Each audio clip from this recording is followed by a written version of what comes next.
कोई कंफ्यूजन नहीं है कि यहाँ पे अब मनुस्मृति जो है बिना घोषणा किए हुए लागू हो चुका है। ये क्या समझ रहे हैं सिर्फ ऋतिक सिंह के साथ और लक्ष्मण या तमाम ऐसे लोग या मेरे साथ अत्याचार हो रहा है? नहीं, यहाँ जो सामान्य वर्ग के लोग हैं वो भी धकियाए जा रहे हैं। जहाँ पे आपके प्रोफेसरों का दमन हो रहा है तो आपके बच्चों को तो गाजर मूली समझ के काट देगा इसे ही।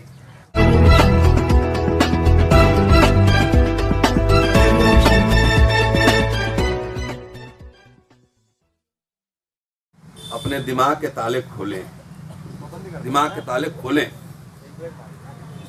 लेकिन जो माहौल है, बाकी विस्तार से बात हो चुकी है, ज़्यादा लंबा नहीं बोलूँगा मैं। कि हाथ में संविधान और दिमाग में मनुस्मृति। हाथ में संविधान दिखाएंगे आप और दिमाग में मनुस्मृति। और ये स्पष्ट करने के लिए बहुत ज़्यादा दूर जाने की ज़रूरत नहीं है। दौलत राम कॉलेज, हिंदू कॉलेज और दिल्ली यूनिवर्सिटी में 500 मीटर का ही फासला होगा, आधा किलोमीटर। और दो जगह दो कानून लागू है। अभी मैं देख रहा था इसके मोबाइल में कि सविता रॉय कहीं अमेजन पार्क कहाँ पे, वो विदेश में कहीं घूम रही है। और मुझे लेक्चर एकेडमिक प्रोग्राम में जाना था, लेक्चर देने अंबेडकर जयंती पे। तो पुलिस और प्रशासन सब मिलके ऐसा लीला रचा कि इनको विजायन। तो मुझे कोई कंफ्यूजन नहीं है कि यहाँ पे अब मनुस्मृति जो है बिना घोषणा किए हुए लागू हो चुका है। चाहे ऋतु हो, चाहे मेरा हो, चाहे तमाम साथी, हजारों लोग निकाले गए हैं दिल्ली यूनिवर्सिटी से। तो चेकिंग करते हैं पहले संघ का सर्टिफिकेट है कि नहीं। जब संघ का सर्टिफिकेट मिलेगा, क्लियर होगा, तब नौकरी मिलेगी। अन्यथा आपकी मेरिट, डिग्री, आर्टिकल, लेख, किताब, इसका कोई मायने नहीं। तो इसमें कोई कंफ्यूजन मैं नहीं पालता। अभी तक मैं निकला नहीं हूँ। Either you love me or you hate me, but you cannot ignore me। Promotion के बोल रहे हैं आपके? हाँ, आपके प्रमोशन की बोल रहे हैं?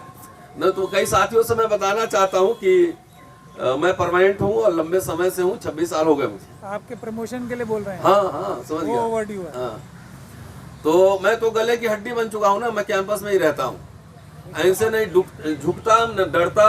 पुष्पा फिल्म तो बाद में बनी थी, हम लोग तो पहले से ही यही सब कर रहे हैं।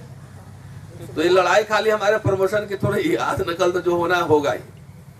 बेसिक बात दोस्तों क्या है, ये क्या समझ रहे हैं सिर्फ ऋतिक सिंह के साथ और लक्ष्मण या तमाम ऐसे लोग या मेरे साथ अत्याचार हो रहा है? नहीं, यहाँ जो सामान्य वर्ग के लोग हैं वो भी धकियाए जा रहे हैं। इसलिए एक तो मैं जरूर इसमें ऐड करना चाहूंगा कि जो मेमोरेंडम आप बनाए वाइस चांसलर के लिए या राष्ट्रपति को देने के लिए, HRD मिनिस्टर को देने के लिए, उसमें एक जरूर रखा जाना चाहिए कि जितने अपॉइंटमेंट हुए हैं, SC ST OBC के जितने अपॉइंटमेंट हुए हैं, उनके कास्ट सर्टिफिकेट की जांच की जाए। बिल्कुल, ये भूल गए। EWS पे जितने अपॉइंटमेंट हुए हैं, उनके सर्टिफिकेट की जांच की जाए। और जितने प्रिंसिपल बने हैं, अधिकारी अपॉइंटमेंट हुए हैं, उनके मार्कशीट और एकेडमिक क्रेडेंशियल की जांच हो। ये मत समझना है खाली हम लोग पीड़ित हैं। मैं कैंपस में रहता हूँ, सब लोग पीड़ित, सारे लोग पीड़ित हैं। और एक बात कह के मैं बात खत्म करूंगा कि कोई कंफ्यूजन नहीं पालिए। ये शिक्षा बचाओ, देश बचाओ, संविधान बचाओ, ये आंदोलन है, मुहिम है। एक ही जगह 10 तरह के इशू नहीं रिजॉल्व किए जाते हैं। मुझे ये पता है कि ये लड़ाई हमारी व्यक्तिगत नहीं है, इनकी लड़ाई नहीं है। हमें नौकरी भी चाहिए और न्याय भी चाहिए, सब कुछ चाहिए हमें। ये जो है ये लंबा लड़ना पड़ेगा। इसलिए एक पॉइंट खाली शिक्षा पे फोकस करके आंदोलन चल रहा है। दुनिया का इतिहास बताता है।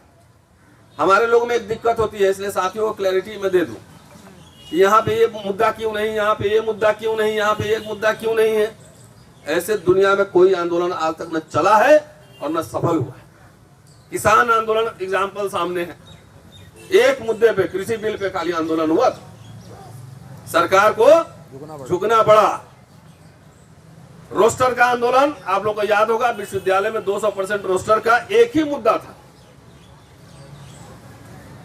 झुकना पड़ा सरकार को। SC ST एक्ट एक ही मुद्दा था, झुकना पड़ा सरकार को। तो मैं तो परमानेंट हूं, अभी मेरा प्रमोशन रुका है, सब कुछ रुका है, छुट्टी छोड़िए, वो तो लड़ेंगे ही। लेकिन हम आने वाले आपके बच्चों के भविष्य की लड़ाई लड़ रहे हैं कि किस तरह के एकेडमिक माहौल में आपके बच्चे पढ़ेंगे। ये लड़ाई है, और शिक्षा नहीं तो कुछ भी नहीं। शिक्षा में ही सारे कुछ जुड़े हुए हैं। मजदूरों का आंदोलन भी अपने आप में कंप्लीट है। ये एजुकेशन, शिक्षा भी है, इसमें सब कुछ जुड़ा हुआ है। क्योंकि शिक्षा जो है, असली शिक्षा, वो दिमाग खोलता है।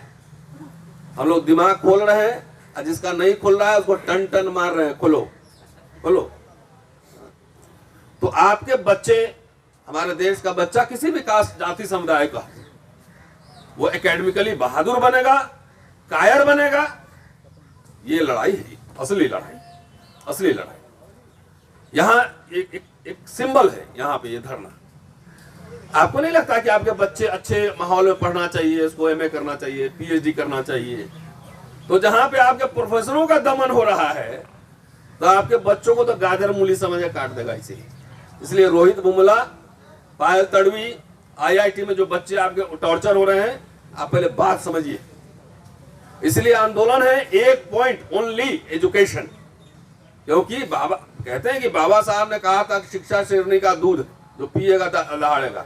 उसमें मैं एक लाइन जोड़ देता हूं कि इनकम्प्लीट है। अंग्रेजी शिक्षा शेरनी का दूध है। अंग्रेजी जो पढ़ता है वो टन टन बोलता है। फिर बाबा साहब अंग्रेजी पढ़ के आए थे। तो ये जो माहौल बनाया जा रहा है, हम लोग को डराया जा रहा है, इसलिए कि आपको ये दिखाया जा रहा है कि जब इनको मैं दबा सकता हूं तो तुम क्या चीज हो।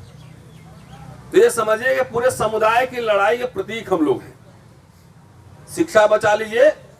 जब लोग इस तरह से हर विश्वविद्यालय में बोलना शुरू करेंगे, लड़ना शुरू करेंगे, फिजा बदल जाएगी। फिजा बदल, एक आदमी काफी होता है, एक आदमी केंद्र बिंदु बनता है पूरे आंदोलन का। सिर्फ नौकरी के नहीं है, ये दो विचारधाराओं की लड़ाई है। और विश्वविद्यालय तो बनता है विश्व सबसे, पूरे दुनिया से खिड़की दरवाजे खुले रहें, विचार आए जाएं सब हो। और यहाँ तो हर जगह बैरिकेड लगाया हुआ, किलेबंदी हो गई है। तो यहाँ सिर्फ एक ही विचारधारा जा रहा है, एक ही वन वे संगम, वही विचारधारा जा रहा है।